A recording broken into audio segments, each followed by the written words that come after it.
Hey guys, Jess and Alex here, taking you on our health journey. Yeah, the past couple of years, we've definitely been digging a lot into health. Just been excited to really live life full of energy. I want to be able to do a backflip till I'm like 80. And so we figured why not, document some of this and share it with you guys, and hopefully it helps other people live healthier lives as well. Yeah, in the past 5 years, Alex has done an amazing job finding different mentors for us to follow and who have really opened our eyes as to what we can be doing to increase our lifestyle and maximize our health. And we figured this would be a platform where we can share all of that knowledge, all of the recommendations and references with you to make health more accessible and to make it more convenient, because as we all know, health and healthy eating, healthy lifestyles are not convenient, which is Not at all. not conducive No. with today's day and age in society, where everything is happening faster, quicker, and we are constantly on the go, and we just don't have time to be looking into all of these things. Yeah. So currently, one of the first things that we figured we start documenting was our pregnancy. We are currently 25 weeks in with our first child, and we are so overjoyed by it. It's been Having a baby girl. Baby girl. Been something that we've been really looking forward to for a long time. For us, we have decided to do a home birth. And if you guys are interested in learning in more detail why we chose to do a home birth, I'd love to do a video that goes into that. But for now, I can sum it up just saying that we wanted an environment that we felt we could control a little more. It's very important to me to regulate who is present at my birth, and that's just very difficult to do in a hospital when you have long labors and nurses in and out on shifts. And then of course, I just want very minimal medical intervention, and I don't want to feel like I'm in a state where I have to constantly advocate for what I want. And I just think that a midwife is going to more fall in line with my beliefs, and this way I can be a little bit more relaxed and comfortable when I am in my most vulnerable state. Yeah, we're not scared of birth, and I think midwives lean more towards an emergency being a last resort, hospital or medical intervention being a last resort, where hospitals will side more on the precautionary side, and so we lean more towards how a midwife views things. And this is extremely new, especially to my family. My family, they all give birth in hospitals. That is the norm. That's what's expected. His family comes more from a state of doing things more naturally. Yeah, my mom was a medical doctor who then became a homeopathic doctor after being a medical doctor and head of a hospital for many years. So after seeing what she saw, she's kind of moved her needle to the other side. So I'm like the complete opposite background. So he's taught me a bunch just in our relationship. We've been together, been married for 4 years, been together for closer to 6, and I'm excited to share that with you. And with that, we are doing 4 big things to prepare for this home birth, and we want to share them with you. The first one being that we are making sure that I am eating a clean diet and supplementing with organ pills. I'm doing organ pills instead of a prenatal. You can say that is my prenatal vitamin, and I'd like to share them. So yeah, I actually started with looking into the prenatals and seeing all the vitamins that they want you to supplement with, and I took that and then compared it to a liver pill, and liver pills had like 90% of what's in a bunch of different prenatals and in more abundance. So we definitely decided, let's try the organ pills. and then we'll see how the blood work is, and if they're not working, we'll move on. Yeah. And then funny enough, like a couple days after, or maybe a week or two after we had started ordering the organ pills for me to take as my prenatal, the owner of the company, Heart and Soil, his name's Paul Saladino. He is a boss. I mean, he's just in the health realm in general. We follow him regularly. He produces so much good content on healthy eating and ancestral living. And he came out with a podcast interviewing a midwife where they talked in depth about a woman's health during her pregnancy, and they talked about supplementing with organs. If you can do organs, do them. This is secondary. This is for us shitty folk right here. Right. I mean, liver and heart, I think, are accessible enough for us to order, but it's just really expensive. We're gonna get there. We'll get there. We'll get there, but for now, we're supplementing with these organ pills. I will link the podcast in the description below because it is a great in-depth podcast that talks about nutrition and what you should be looking into. But for this video, I wanted to show you guys that I'm taking bone matrix and I am taking grass-fed placenta. This is another company called Ancestral Supplements. Heart and Soil doesn't offer grass-fed placenta yet, so we get that from Ancestral Living, but I do love Heart and Soil. Both meats are clean, grass-fed, pasture-raised, and the owners are extremely strict with how they choose those organs that they desiccate. Yeah, and I definitely agree with this philosophy of eating like to help like. So, for example, if you're having liver issues, you eat liver. If you're having heart issues, you eat heart. And the idea behind this is that the nutrients that you need for your liver or that you need for your heart will be found in the liver and in the heart. That's where it is utilized.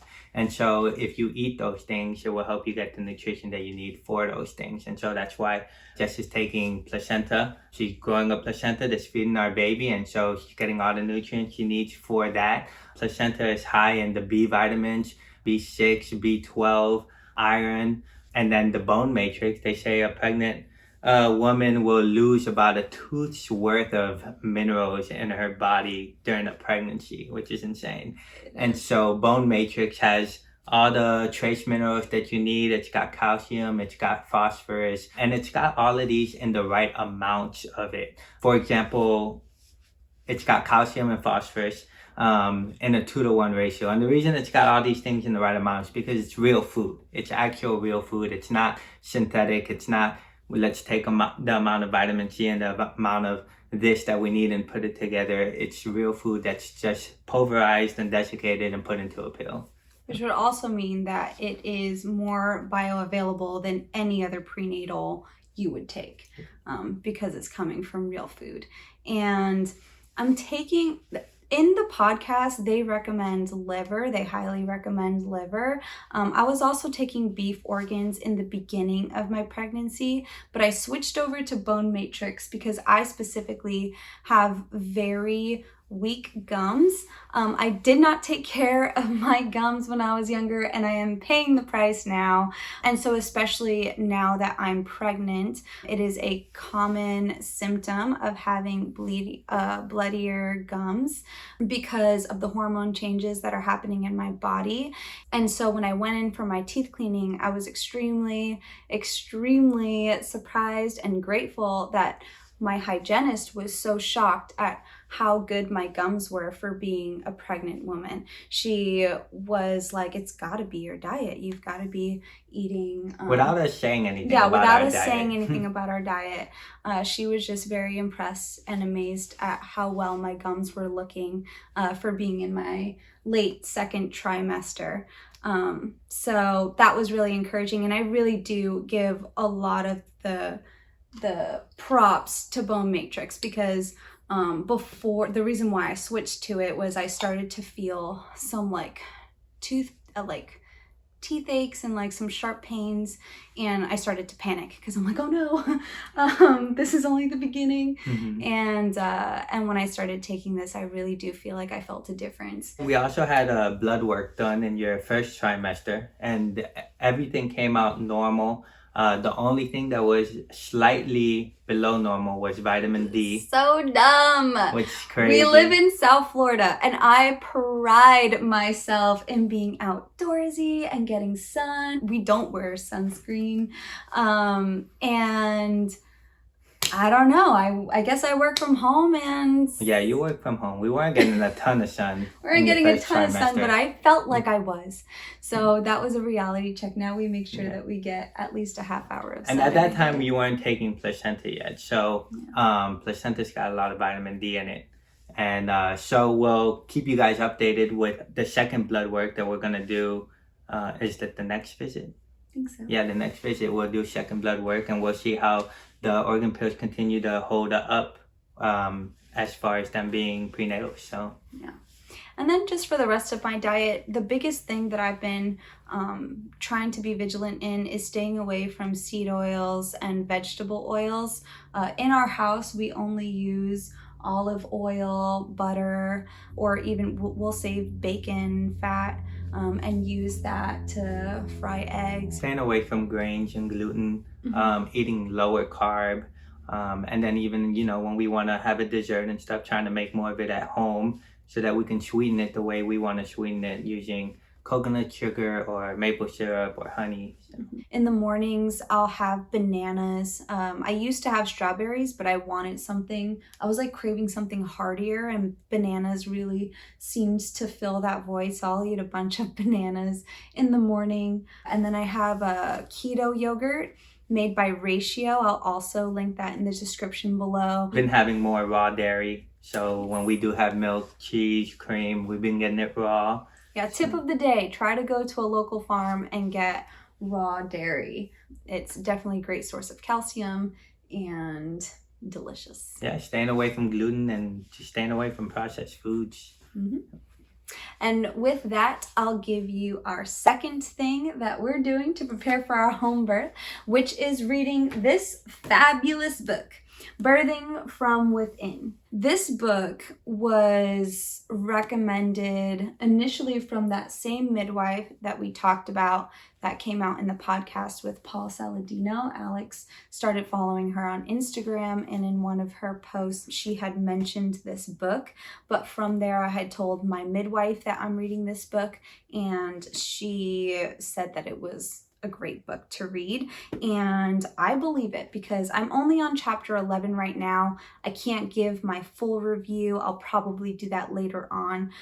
But from what I've read, it's so great. Like, just feeling really empowered in your birth and being an active participant in your birth rather than a passive participant. That's really what this book tries to emphasize. And so I've really enjoyed reading it so far. I have a couple of contents. I figured I'd read you a couple chapter titles that I haven't read yet, but am excited to read.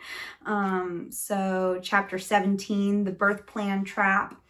Chapter 22, Out of Control, How to Lose It in Labor. Chapter 26, being at a birth doesn't make a man a father. That is super interesting to me. And there's a whole section, Father and Birth Companions, and this section 6 also, Birthing Through Pain. And that's something that she really emphasizes to practice now.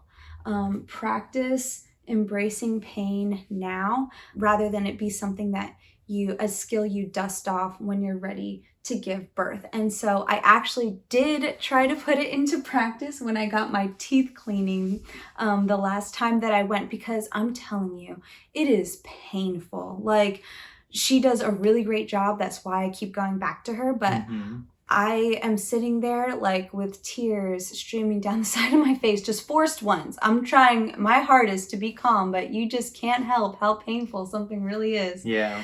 And I felt the difference when I was trying to embrace the pain, like with my body stiff and tense, and then when I was able to just relax and embrace it at a relaxed state. And it was so much better to embrace it at a relaxed state than when I was tense, than when I was just trying to grin and bear it. So I think that was really cool to practice and to remember. The culture that I like about the book, the vibe of the book, is that it's very mother-centered.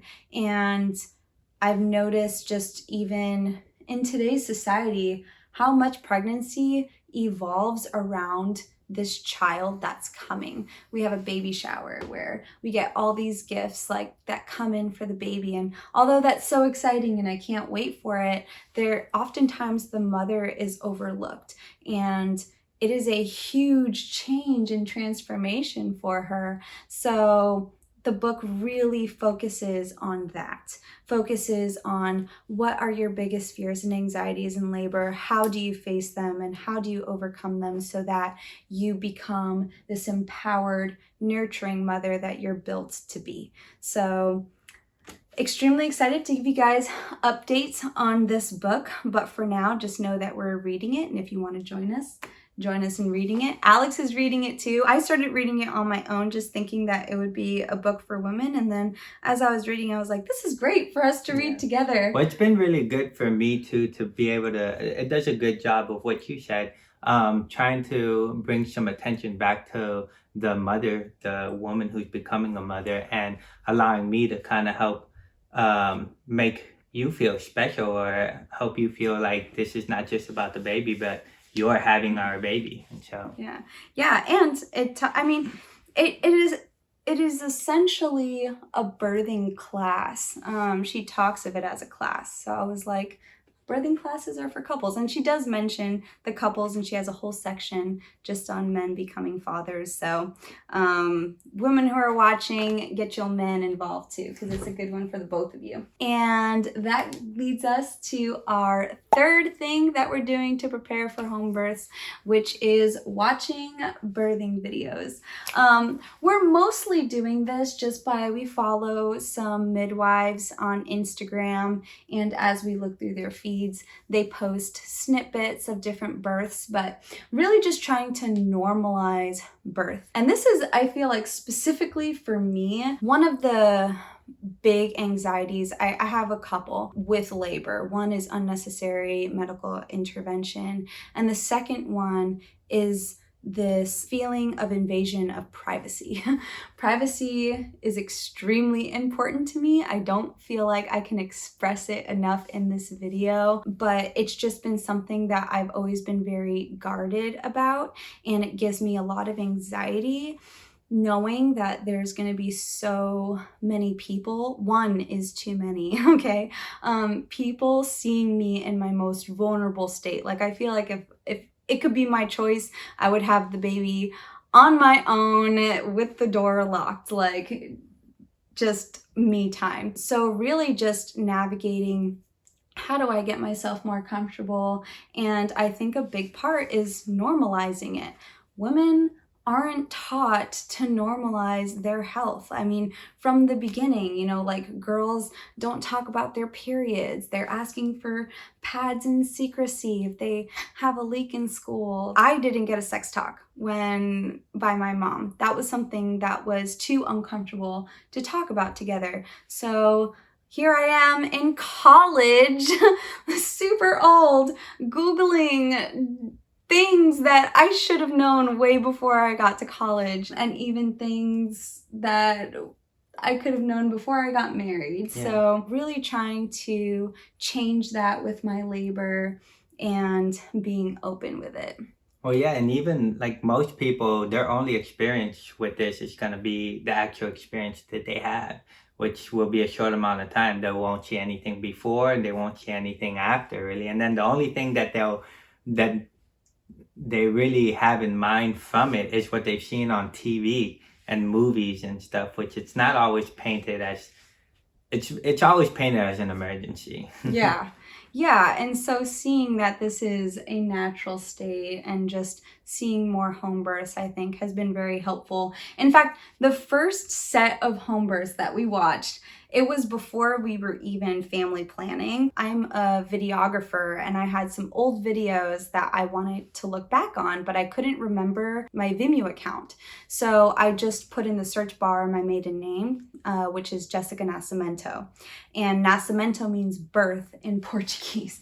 So what came up was a bunch of Brazilian home births, which was so random and so out of the blue, but it sucked me in. I just started watching because it was like closer to the time where we were getting ready to family plan and when hospital births were really giving me anxiety. Anything that we saw on TV that had a birth or just the doctors in and out and flashlights just all up in your business, like just gave me extreme anxiety and got me nervous because at that point, that's kind of what I was expecting to do. My mom had done a hospital birth with a midwife, and so I guess just naturally, I assumed that I would have the same birth. And here I am seeing these home births and just feeling like, wow.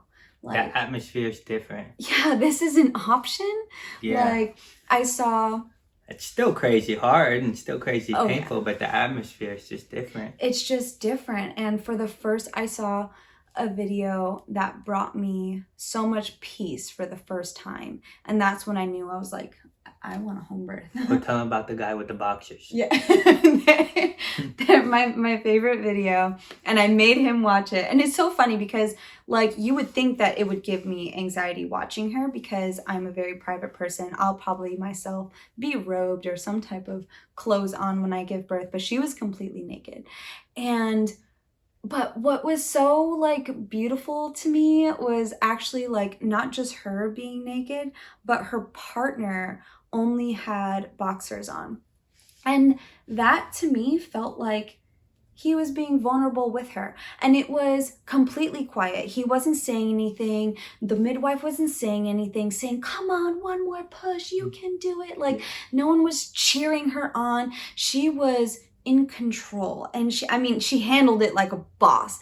Not that I would expect every woman to do it or that they should. Every woman handles their pain differently. But her specifically, you can see the pain, but you can also see her maintaining it, you know, like just controlling it. And it was completely silent. He was behind her and he was comforting her and it was just beautiful. And he was supporting her by just being present. Mm-hmm. But you could feel it, like. And I was like, Alex, you gotta watch this. I know exactly what to do. Yeah, I was like, this is what I envision a beautiful birth to be like, and it was really great. I feel like it was the first time we talked about doing. I got my special boxers picked out already. And with that, we will give our fourth thing that we're doing to prepare for our home birth, and that is specifically this doula that I follow on YouTube. Her name is Bridget Taylor, and she has been amazing in providing information that I think just gives me more confidence in knowing what to expect, not just with a normal birth, but if a birth were to arise with problems. So as I mentioned earlier, another fear of mine is needing some type of medical intervention, but not knowing what's actually necessary versus what's just convenient for the doctors around me. And understanding the risk and seeing what's working and what's not. We don't want to do things natural just for the sake of being natural, but we want to understand the risk and be able to make those decisions ourselves. Yeah. For example, one video that I thought was really helpful of hers was talking about inducing. When is a medical induction necessary? Because I'm sure if you're around our age and have friends that have given birth, or even ask people around you who have given birth, 9 times out of 10, they'll be induced. At least for me, like I know about 15 women that have given birth. I honestly can't think of one, aside from my mom, that wasn't induced. So it's really crazy, like how many people actually get induced. And I just don't believe that all of them were medically necessary. Of course, you can always choose to have one, but for someone who personally would want to avoid them, it's really helpful to know when would be a necessary moment to have one and when it would just be a choice. So, and she provides so many other videos. She provides videos about breathing exercises. She's huge on breathing and positive affirmations. And her slogan that I love, and I say it all the time now too, is that "Mama, you are built to birth."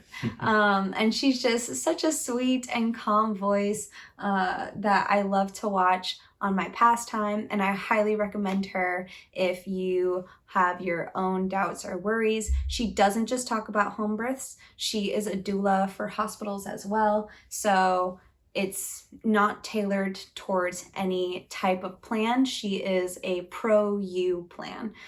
So I think that's really cool. And that leaves us to the end of this video. If you liked it, please give it a thumbs up and subscribe.